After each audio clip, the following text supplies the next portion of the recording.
Salmo 119, 121 ao 128. Nós lemos no início, mas vamos ler novamente o Salmo inteiro. Tenho praticado a retidão e a justiça, não me entregues a meus opressores. Seja fiador do teu servo para o meu benefício, não permitas que os soberbos me oprimam.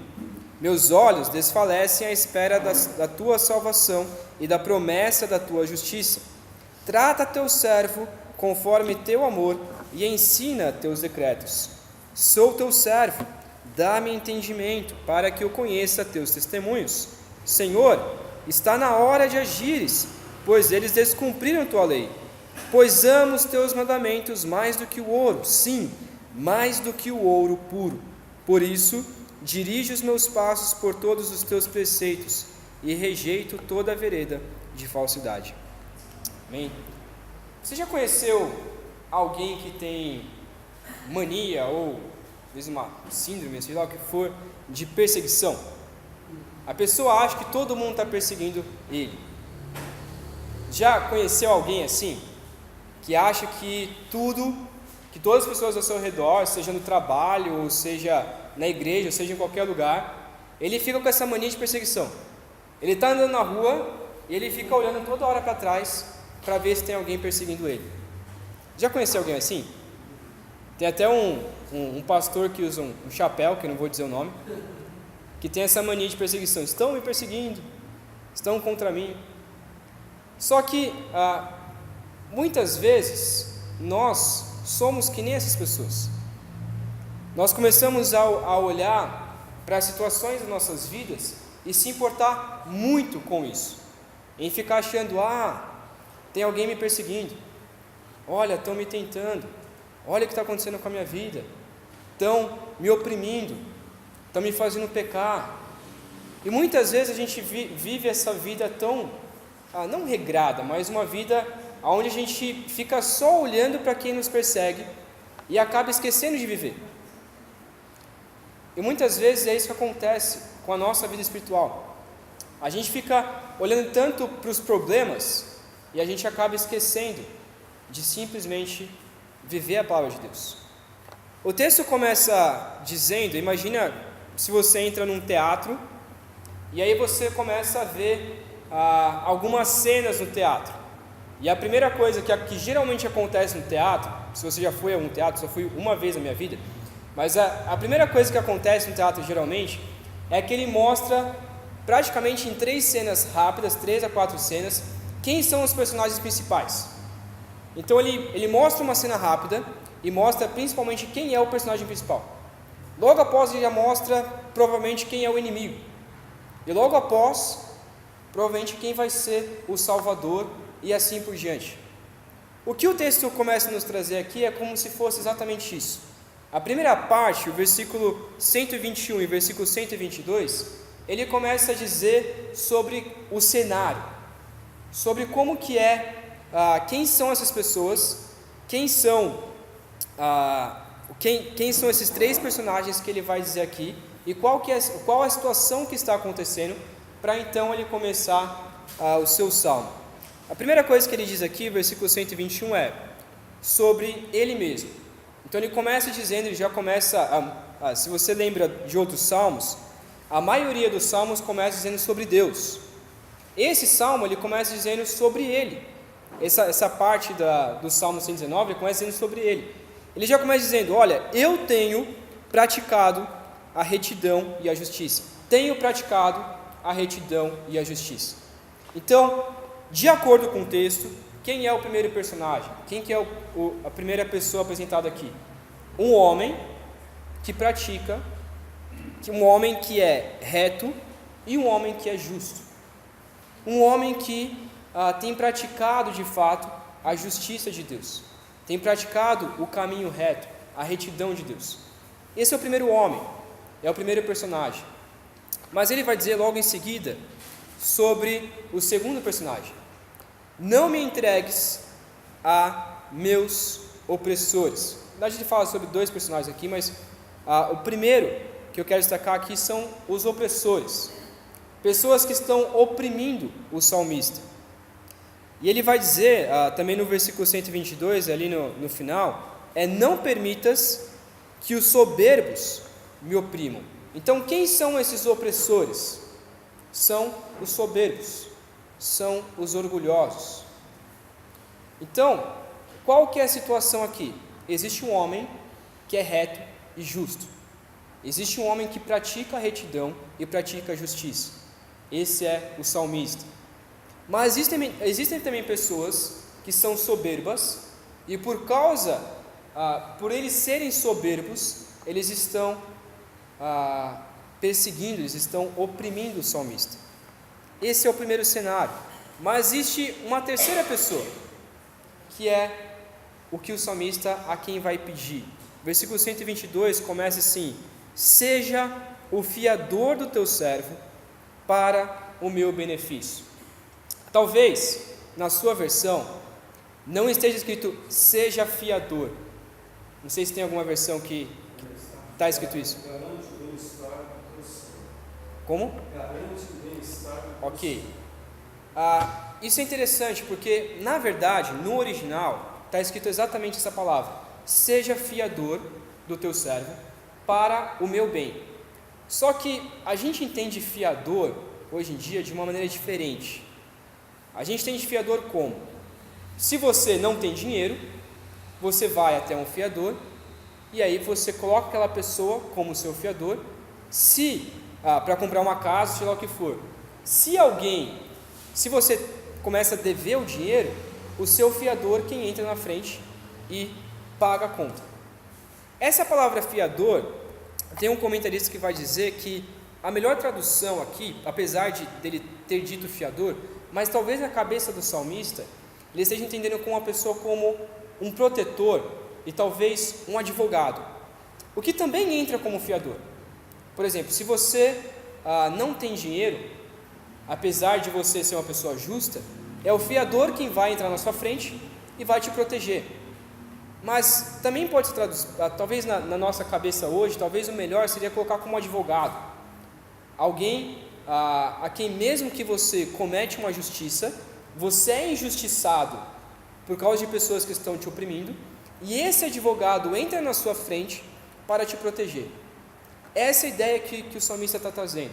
Então ele está pedindo para Deus: Deus, seja o meu protetor, seja o meu fiador, seja o meu advogado, me proteja diante dos opressores. Então, quando os opressores vierem me atacar, por favor, Deus, se coloque na minha frente. O que ele está querendo pedir é que Deus seja aquele quem vai defendê-lo da opressão. Então, Deus, quando alguém vier me oprimir, quando alguém vier me atacar, por favor, eu peço que você seja aquela pessoa que entre na frente e me proteja, para o meu benefício, para que eu continue vivendo bem. Então essa ideia que ele traz, é esse cenário que ele traz. Ele, como a pessoa que pratica a justiça e pratica a retidão, os soberbos que estão oprimindo a ele porque eles são soberbos, e então Deus como o seu fiador, Deus como o seu protetor. Então esse é o cenário, mas aí ele começa a explicar, ele começa então com os seus pedidos. A primeira coisa que ele diz então no versículo 123, ele começa dizendo, na verdade também uma cena aqui, é que ele diz: os meus olhos, eles desfalecem à espera da tua salvação e da promessa da tua justiça. Vamos ler o 124 também? Então o primeiro pedido: trata o teu servo conforme teu amor e ensina-me teus decretos. Sou teu servo, dá-me entendimento para que eu conheça teus testemunhos. É interessante que o salmista ele é bem sincero aqui, né? Porque ele começa dizendo, o 123, de uma maneira que parece que essa frase lhe soa quase como uma heresia. Parece que o salmista deve, quando a gente lê isso, parece até uma apelação. Porque o que ele está falando? Os meus olhos, eles desfalecem à espera da tua salvação e da promessa da tua justiça. O que o salmista está colocando em cena aqui é que a justiça de Deus não está vindo. Deus, estão me oprimindo, e o Senhor, o que está falando literalmente estão me oprimindo, estão me atacando, estão me perseguindo, e o Senhor parece que não faz nada. Parece que o Senhor não faz nada. Os meus olhos se desfalecem. A gente pode interpretar essa frase de duas maneiras. Primeiro, que o salmista estava à beira da morte, então os seus olhos estavam se desfalecendo, ele estava quase morrendo. Mas a segunda, e eu acho mais provável, é que o salmista ele está dizendo que ele mesmo, é como se a gente imaginasse um dia. Então, ele acorda no dia, ele vive em prática de retidão e justiça, mas ele é oprimido. Mas ele chega no final do dia, e um comentarista vai dizer isso, que é como se ele tivesse sentado, esperando a salvação de Deus, e dizendo: Senhor, cadê a salvação? Eu estou esperando, cadê a sua justiça? Quando que o Senhor vai colocar a sua justiça? Quando que o Senhor vai punir aqueles que me oprimem? Quando que o Senhor vai dar a sua justiça quanto àqueles que me perseguem, aqueles soberbos? E aí ele fica esperando, e chega no final do dia, em que ele já não aguenta mais, e aí os olhos dele se cansam de tanto esperar, ele acaba dormindo. Chega no outro dia, ele acorda, ele continua praticando a justiça e a retidão, pessoas continuam oprimindo ele, ele chega no final do dia, ele fala assim: agora o Senhor vai plantar a sua justiça, e parece que não acontece nada, parece que não acontece nada. E muitas vezes em nossos dias acontece isso. A gente acorda, acontece alguma coisa de ruim na nossa vida, a gente ora a Deus e fala: Deus, por favor, castigue aqueles que são infiéis. E aí a gente fica esperando aquilo, a gente fica sentado esperando. Mas o que acontece muitas vezes é que aparenta que Deus, a gente olha para Deus, cadê a sua justiça? Não vem. O Senhor está dormindo. E outros salmos os salmistas vão dizer isso, né? O Senhor está dormindo? Acorda, Senhor, planta a sua justiça, vem com a sua justiça, vem com a sua ira. E o que o salmista está trazendo aqui é mais ou menos isso: olha, os meus olhos estão cansados, eu não aguento mais. Quando que o Senhor vai vir com a sua salvação? Quando que o Senhor vai vir com a promessa da tua justiça? Quando que o Senhor vai colocar a justiça para as pessoas? Muitas vezes na nossa vida é assim. Mas ele então pede duas coisas aqui. A primeira é: Senhor, eu te peço, trata o teu servo conforme o teu amor e ensina-me os teus decretos. Então, já que eu não consigo ver a sua justiça, já que os meus olhos se desfalecem, porque eu fico esperando a sua justiça e parece que não vem, então, quanto a mim, eu te peço uma coisa: trata com amor, trata o teu servo com amor, trata o teu servo com o amor, não que eu mereço, mas com o seu próprio amor, e principalmente, me ensina a seguir os teus decretos. Então, como eu disse, muitas vezes a gente fica olhando para a perseguição, para os opressores, e a gente acaba esquecendo de que dia após dia Deus pode nos ensinar a viver.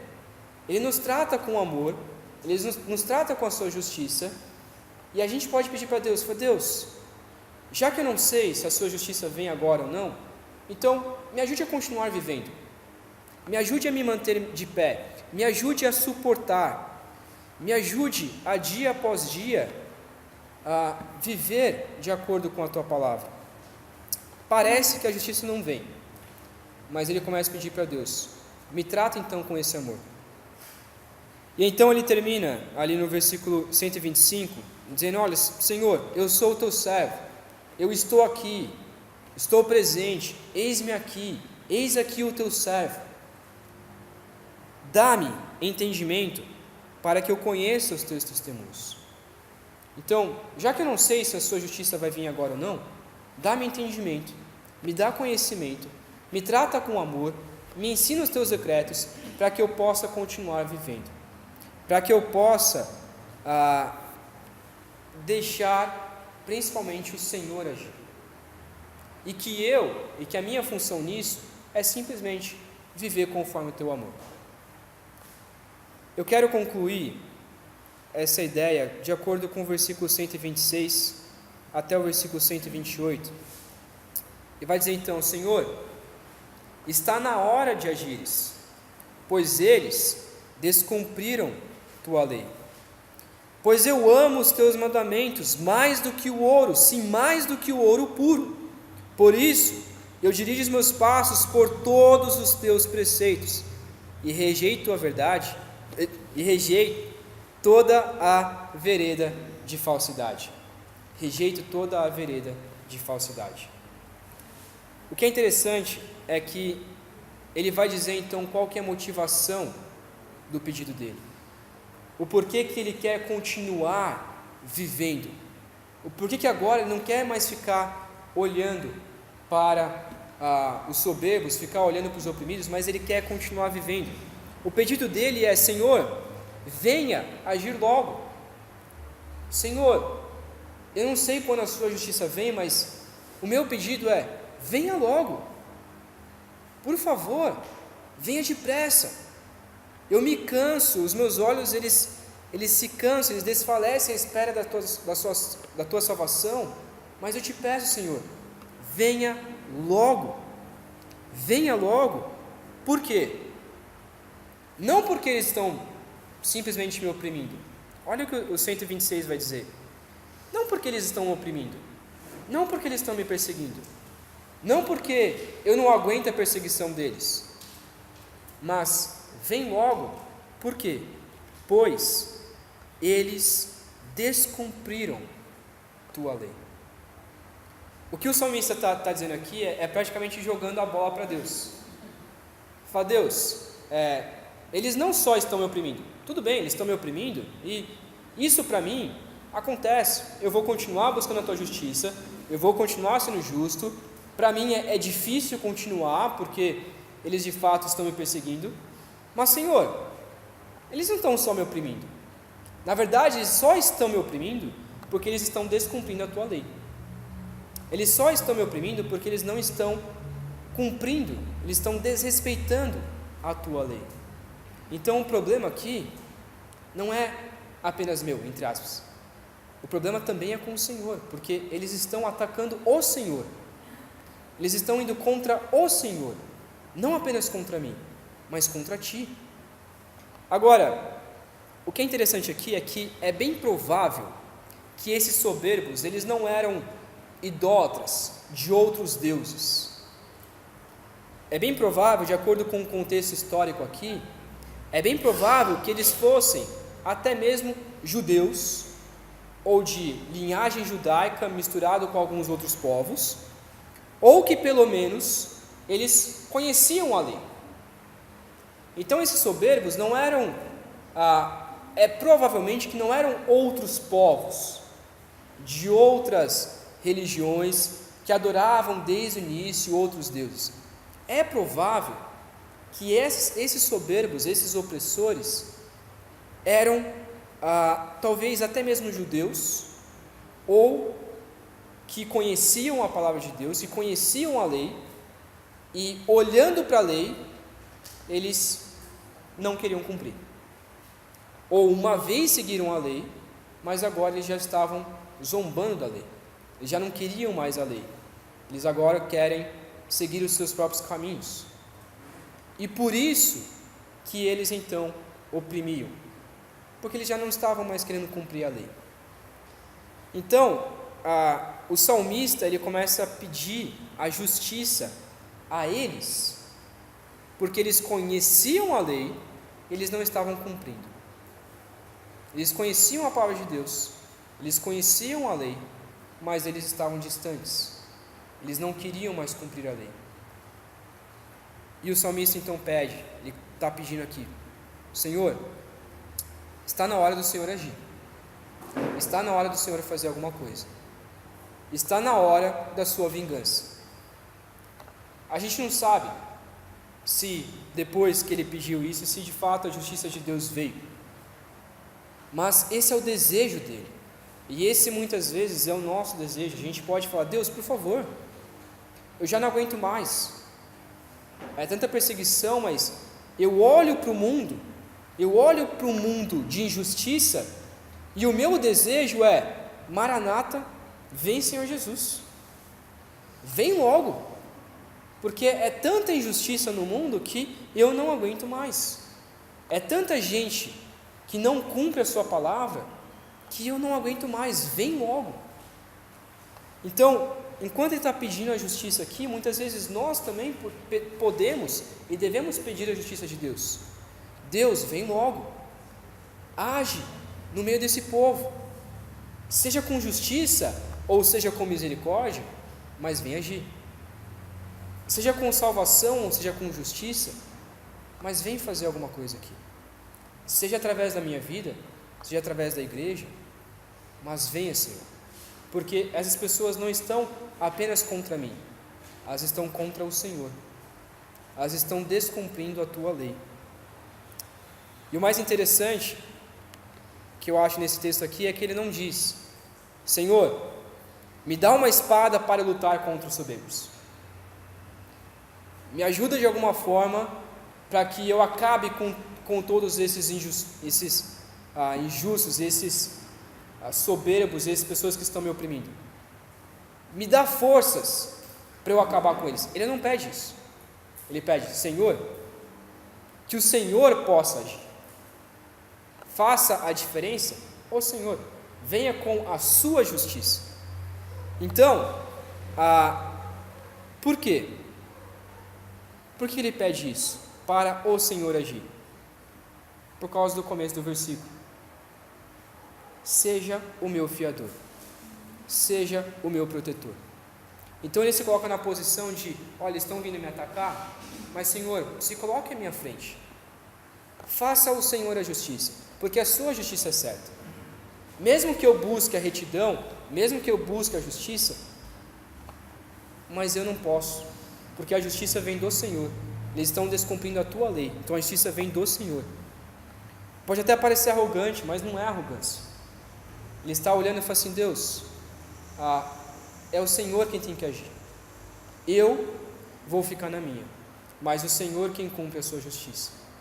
Apesar de a gente olhar para vários outros textos onde feliz é aquele que busca a justiça, porque eles serão fartos, mas não significa que a gente tem que buscar a justiça com as nossas próprias mãos, mas significa que a gente tem que colocar, seja o país, a casa, nosso bairro, seja o que for, nas mãos de Deus. Fala assim: Deus, venha colocar a sua justiça, que a gente seja também agentes de justiça, mas que o Senhor plante isso, que o Senhor venha e faça. Então podemos aplicar ao dizer que talvez a justiça não venha por meio de nós, mas vem por meio do Senhor. E pode parecer que a gente se desfaleça, a gente se canse, a gente fala assim: Deus, cadê a sua justiça que não vem logo? Cadê? Não sei, não consigo ver. Mas tenha certeza que a justiça do Senhor, ela nunca tarda, ela vai chegar uma hora, seja aqui na terra, ou seja até mesmo no inferno. Pode ser que Deus não age com aquela pessoa aqui na terra, pode ser que o rico opressor morra um rico opressor, mas o que é interessante é que eu acabei de dizer: morra um rico opressor. E essa é a justiça de Deus. A maior justiça de Deus é a morte eterna. Então a gente olha para as situações da vida e a gente fala assim: nossa, estão me oprimindo e eu não estou aguentando mais. Mas Deus vai plantar a sua justiça, seja agora ou seja depois. Mas eu quero finalizar a forma como o salmista, qual que é, voltando para o cenário do salmista, como que ele continua vivendo e como que nós devemos continuar vivendo, mesmo em meio à calamidade que a gente enfrenta, mesmo em meio a talvez um país totalmente corrupto, mesmo em meio a situações difíceis da vida. Versículo 127. Pois amo os teus mandamentos, mais do que o ouro, sim, mais do que o ouro puro. Senhor, eu vou continuar vivendo, e eu vou continuar cumprindo os teus mandamentos. Eu te peço a tua justiça para eles, mas eu não vou ficar com essa mania de perseguição. Deus está fazendo isso contra mim e tudo mais. Senhor, eu vou continuar vivendo a minha vida, e eu vou continuar amando os teus mandamentos. Por isso, versículo 128, eu dirijo os meus passos por todos os teus preceitos e rejeito toda a vereda de falsidade. Senhor, por isso eu vou continuar dirigindo os meus passos pelos teus preceitos e eu vou continuar rejeitando a falsidade. Eu, ao contrário dos soberbos, ao contrário dos opressores, eu vou continuar vivendo de acordo com a tua lei. A justiça vem do Senhor, é o Senhor quem vem agir. Seja o meu fiador, seja o meu protetor. Por favor, me proteja quanto a isso, e que você implante a sua justiça. Enquanto isso, eu vou continuar vivendo, eu vou continuar cumprindo, eu vou continuar seguindo, eu vou continuar cumprindo a sua palavra, a tua lei. Eu não vou deixar que circunstâncias me abalem, eu não vou deixar que circunstâncias me incentivem a fazer o errado. Eu não vou fazer o jeitinho brasileiro, porque todo mundo faz. Todo mundo faz isso, então qual que é o problema? Não, eu vou continuar cumprindo a tua lei. Eu vou continuar buscando os teus preceitos. Mesmo que outros façam, mesmo que outros me oprimam, mesmo que eles olhem para mim e falem assim, lá está indo lá o crente para a igreja, lá o crente. Tudo bem, eu não me importo com isso, eu não me importo com a perseguição, porque eu vou continuar cumprindo a tua lei. Talvez você tenha sido injustiçado por algo, talvez essa semana, ou alguma vez na vida, e talvez alguém falou mal de você pelo fato de você seguir a Cristo, ou pelo fato de você vir à igreja. Talvez eles te zombem por causa disso. Mas o que eu digo é, não se importe. Se alguém te persegue porque você busca Cristo, se alguém te persegue porque você busca a justiça, porque você busca a retidão, não se importe com isso. Agora, se alguém te persegue por causa do seu erro, aí sim você tem que pedir perdão. Mas essa mania de perseguição, estão me perseguindo, busca a justiça, busca a retidão e não se importe com isso, porque Deus, Ele é o nosso protetor e Ele é o nosso refúgio. Então não ligue para a perseguição e opressão, se importe em seguir a Cristo, em continuar amando Ele sobre todas as coisas, e de resto, deixa Deus agir, deixa Deus fazer a vontade dEle. Você pode pedir, Deus, por favor, já está mais do que na hora do Senhor vir, já está mais do que na hora do Senhor agir, mas Deus, Ele vai fazer a hora que Ele bem entender. A justiça do Senhor nunca tarda, ela vem exatamente na hora certa e da forma como Deus quer. E que a gente possa se lembrar disso. Mesmo que nos persigam, mesmo que falem mal contra a gente, ou seja lá o que for, eu tenho Deus como protetor e eu tenho que clamar a Deus. Deus venha e coloque a sua justiça, seja agora, seja depois, mas principalmente me ajude a seguir os teus passos, me ajude a guiar, me ajude a manter fiel ao Senhor. Amém?